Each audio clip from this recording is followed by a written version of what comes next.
so good. What's going on, everyone? Welcome back to version 1 and welcome to episode 10 of Phat Rags, where we get your car on, we have a chat about it and we send it. And in today's episode, I've got this hybrid turbo track weapon Mark III Megane.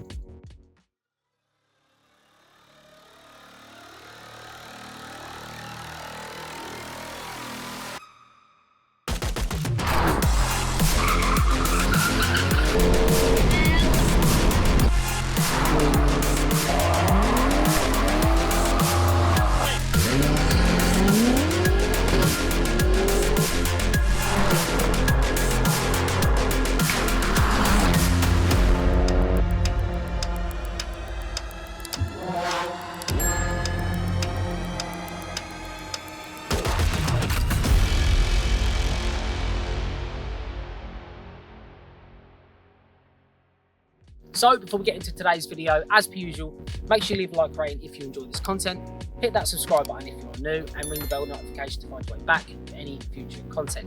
This car has an absolutely massive spec list, so let's get into it right now. Now, when I said this thing's got a massive spec list, I was not joking. Starting things off with the engine, the Wasn't forged pistons, PEC forged rods, ARP head studs, ARP mains, Supertech valves, and Supertech valve springs. For the gearbox, it's got a gripper LSD with an RTS clutch kit. Power Mods has the Pro Alloy intercooler and turbo cooler, the RST 3-inch D-Cat, Miltech catback exhaust, custom ram air intake, and it's mapped to about 360 horsepower in its current state. Suspension and handling, it's got the AST 5100 suspension, the new AST top mounts, rear camber and toe shims, the Super Pro anti-roll bar, drop links, anti-roll bar pulley bushes, and lower arm pulley bushes. Braking wise, it's running OEM front and rear groove discs with the Winmax W6.5 front brake pads, and on the rear is just the standard OEM Brembos. It's got the braided brake lines throughout with the Castrol SRF brake fluid. It's got the brake cooling ducts just to keep things a little bit cooler. Interior, it's running the Buddy Club P1 bucket seats with the TRS harnesses, CAE shifter, OMP steering wheel with a Clio Cup Racer Boss, and the Racetech snap-off Boss kit. The steering column has been lowered, all airbags have been removed, lightened boot lid, doors, full welding custom cage built by Garage 24, Motorsport carbon fibre driver's footplate, black track door cards, the bonnet is a fiberglass bonnet, error catches on the front and the rear, cold air bumper modification, and in its current state, as you see it here, it's running the rotor grids in a 17x9, wrapped in the Nankang AR1. See what I tell ya? That's enough chit chat of the numbers and the spec. Now let's get out there and get a taste of what this car is all about.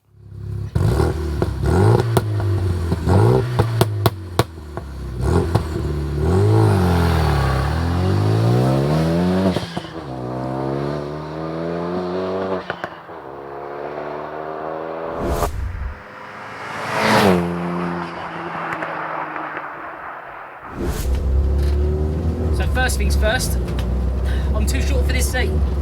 I've got a cushion in the back to try and push me up so I can actually shift gears. It's got these like track door cards, everything stripped, massive cage.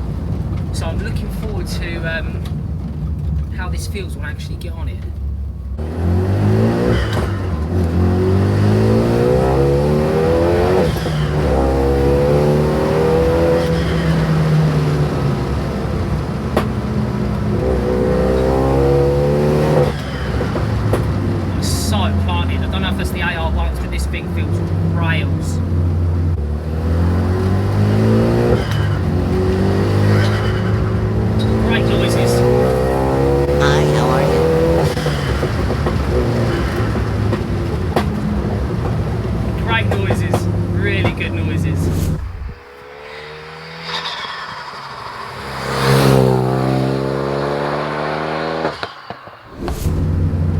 This thing pulls up a train. Really nice boost surge. It's not as linear as the standard ones that I've driven. Like I say, they're a little bit more linear. They come on boost a little bit sooner. But this one, where like we're starting 3k now, 4k, hits about 4 grand and just starts really moving. Now, Boyd did say this is running a pretty conservative map. These hybrids can see 400 plus. This is only running about 360, but it is, like I say, a fully forged motor, so it's capable of more. It's just a case of being like, he didn't want to push it too far, so we can use all of it when it gets out on track. I'm not even in race mode. Where's RS mode?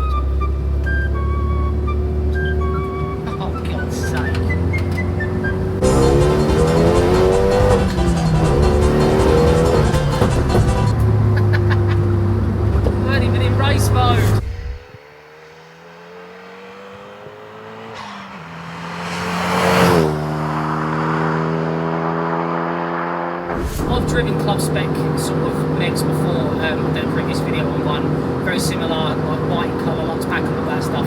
Non-hybrid, but it was caged and buckets and stuff like that. But this one feels like a little bit more serious. I don't really know how to explain it. It feels like, I say, this feels like it's gone a little bit too far for road. Obviously, this is a track car, so it's meant for the track, and Boyd takes it on the track all the time. He's going to Snet apparently soon. For the roads, this thing is just so it's like a sensory overload. Like, it's loud. You can hear everything that goes underneath the car.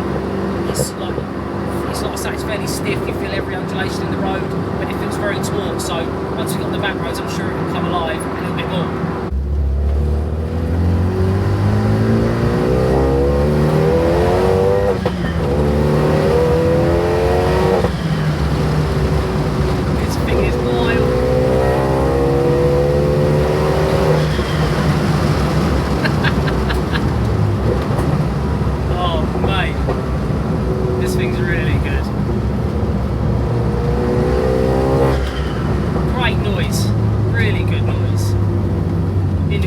Miles away because he's got a quick release steering wheel, so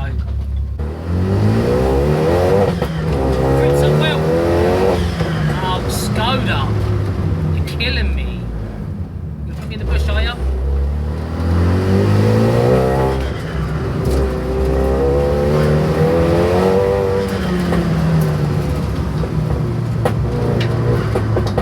Oh, Audi, ruined it.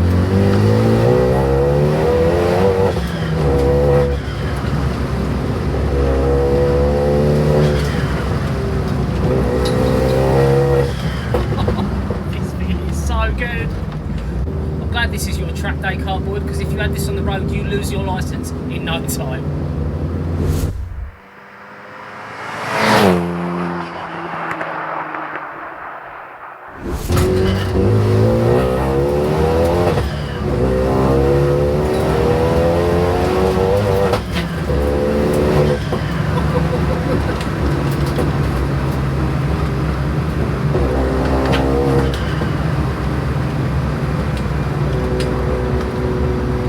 Feels wild on a road, absolutely wild.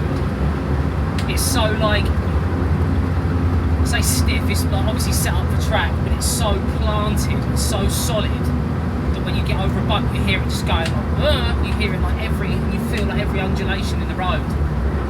It feels secure, don't get me wrong, it feels like, say, secure setup and pretty nailed down, but it's just a case of figuring out, getting a bit used to the way it drives, because obviously coming from the Meg to this, it's very different.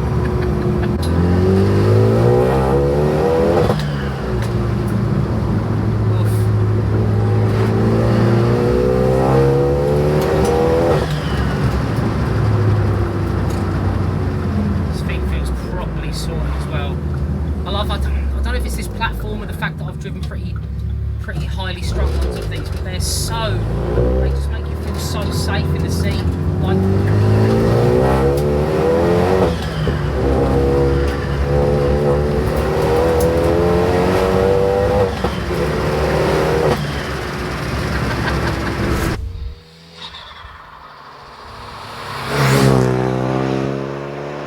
let's do a couple of noisy ports while I apply this wall.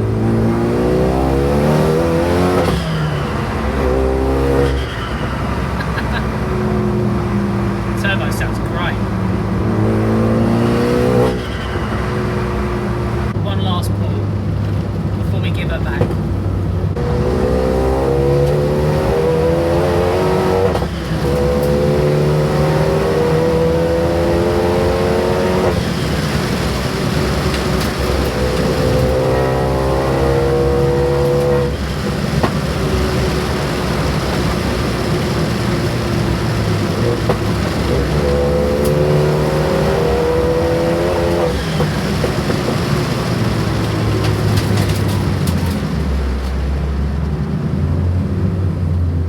Absolute nails. Too good. So guys, I'm going to end the video there. As per usual, if you enjoy this content, make sure you leave a like rating on it. Hit that subscribe button if you are new, and ring the bell notification when you go back for any future content. Massive thanks to Boyd for lending me the car for the day. It's been great fun and it's been nice to be out, like I say, my first hybrid turbo Megane. And obviously this thing, like I say, is super serious for the road. So I'd love to see what this is like on track, and he's going to be there tomorrow. If any of you guys are at Snetterton, keep a lookout for this. We'll catch you in the next one. Peace.